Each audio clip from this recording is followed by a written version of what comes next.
हरे कृष्णा दोस्तों, आपके अपने चैनल देवलोक स्टोरीज में आप सबका स्वागत है। दोस्तों, आज हम आपको पौष माह के शुक्ल पक्ष की पुत्रदा एकादशी के बारे में बताएंगे। पौष माह के शुक्ल पक्ष की एकादशी यानी पुत्रदा एकादशी संतान की उन्नति और अच्छे स्वास्थ्य के लिए बहुत महत्वपूर्ण मानी गई है। पौष पुत्रदा एकादशी का व्रत उन सभी विवाहित महिलाओं और पुरुषों को रखना चाहिए जिनको कोई संतान नहीं है।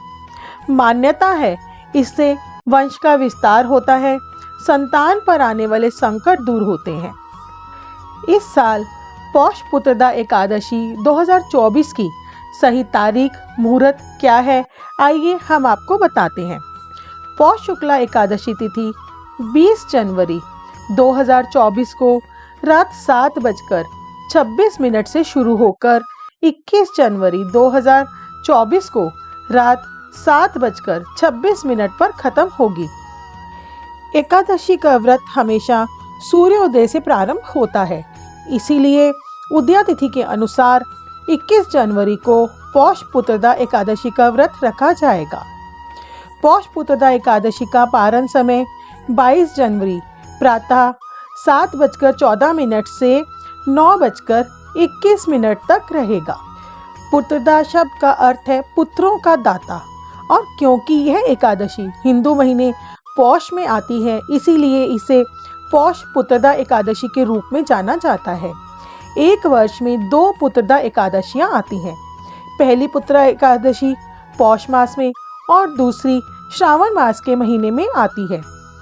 वैसे तो साल की 24 एकादशियों का अपना अलग अलग महत्व होता है। पौष मास की पुत्रदा एकादशी व्रत संतान के सुख, शांति, समृद्धि और उसे संकट से बचाने के लिए किया जाता है। इस व्रत के प्रताप से संतान पाने की मनोकामना भी पूरी होती है। कैरियर में बच्चों को लाभ मिलता है। जो पुत्रदा एकादशी का व्रत करते हैं वे इस लोक में पुत्र पाकर मृत्यु के बाद स्वर्ग प्राप्त करते हैं। इस व्रत को करने से जिस फल की प्राप्ति होती है वह हजारों साल तक तपस्या करने से भी नहीं मिलता। पौष शुक्ला पुत्रदा एकादशी व्रत कथा। युधिष्ठिर ने कहा, हे भगवान, आपने सफला एकादशी का महत्व विधिवत बताकर बड़ी कृपा की। अब कृपा करके यह बतलाइए कि पौष शुक्ला एकादशी का क्या नाम है, उसकी विधि क्या है और इसमें कौन से देवता की पूजा की जाती है। श्री कृष्ण जी बोले, हे राजन, इस एकादशी का नाम पुत्रदा एकादशी है। इसमें भी नारायण भगवान की पूजा की जाती है। इस चर और अचर संसार में पुत्रदा एकादशी के व्रत के समान कोई और दूसरा व्रत नहीं है। इसके पुण्य से मनुष्य तपस्वी, विद्वान और लक्ष्मीवान होता है। इसकी मैं एक कथा कहता हूँ, सो तुम एकाग्रचित होकर सुनो। भद्रावती नामक नगरी में सुकेतुमान नाम का एक राजा राज्य करता था। उसके कोई पुत्र नहीं था। उसकी स्त्री का नाम शैश्या था। वह निपुत्री होने के कारण सदैव चिंतित रहा करती थी। राजा के पितर भी रो रो कर पिंड लिया करते थे और सोचा करते थे कि इसके बाद हमको कौन पिंड देगा। राजा को भाई, बांधव, धन, हाथी, घोड़े, राज्य और मंत्री, इन सब में से किसी चीज से भी संतोष नहीं होता था।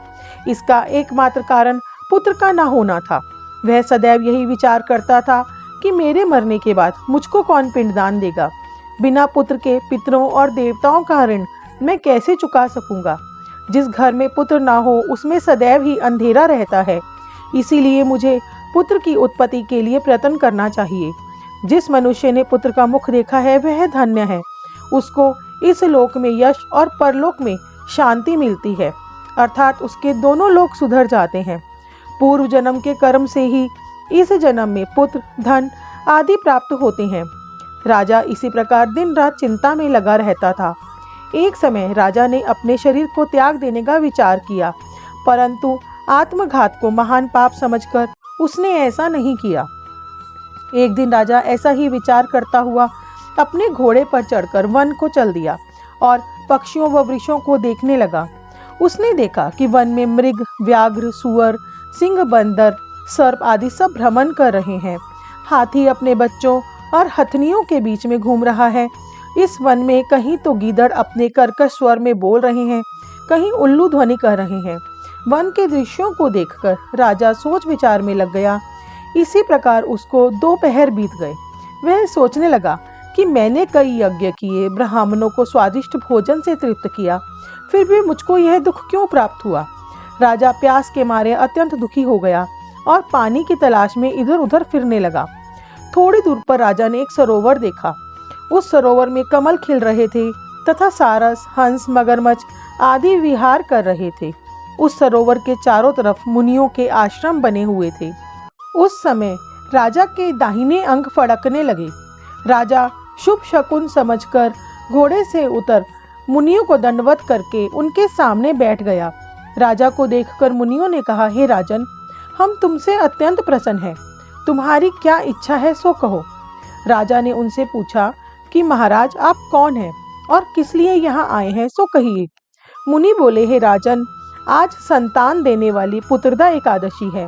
हम लोग विश्वदेव हैं और इस सरोवर पर स्नान करने के लिए आए हैं। इस पर राजा कहने लगा कि महाराज, मेरी भी कोई संतान नहीं है। यदि आप मुझ पर प्रसन्न हैं तो एक पुत्र का वरदान दीजिए। मुनि बोले कि हे राजन, आज पुत्रदा एकादशी है, आप इसका व्रत करें। भगवान की कृपा से अवश्य ही आपके पुत्र होगा। मुनि के वचनों के अनुसार राजा ने उस दिन एकादशी का व्रत किया और द्वादशी को उसका पारण किया। इसके पश्चात मुनियों को प्रणाम करके राजा अपने महल में वापस आ गया। कुछ समय के बाद रानी ने गर्भ धारण किया और 9 महीने के पश्चात उसके एक पुत्र हुआ। वह राजकुमार अत्यंत शूरवीर, धनवान, यशस्वी तथा प्रजापालक हुआ। श्री कृष्ण भगवान बोले, हे राजन, पुत्र की प्राप्ति के लिए पुत्रदा एकादशी का व्रत करना चाहिए। जो मनुष्य इस महात्म्य को पढ़ता या सुनता है उसको अंत में स्वर्ग की प्राप्ति होती है। एकादशी महात्म्य का अध्याय संपूर्ण हुआ। दोस्तों, आपको ये वीडियो कैसी लगी हमें कमेंट करके ज़रूर बताएं, क्योंकि कमेंट ही एकमात्र साधन है जिससे हम जान सकते हैं कि आपको हमारी कहानियाँ, कथाएं और सभी वीडियोस कैसी लग रही हैं। आप लोगों की कोई सजेशन हो तो वो भी आप कमेंट करके बता सकते हैं। ऐसी ही प्यारी प्यारी कहानियाँ और कथाओं को सुनने के लिए हमारे चैनल को सब्सक्राइब कीजिए, बेल आइकन प्रेस करना ना भूलें, जिससे जैसे ही हम कोई नई वीडियो अपलोड करते हैं तुरंत ही आपको नोटिफिकेशन मिल जाए। हमें इतना प्यार और सहयोग देने के लिए आप सबका बहुत बहुत धन्यवाद।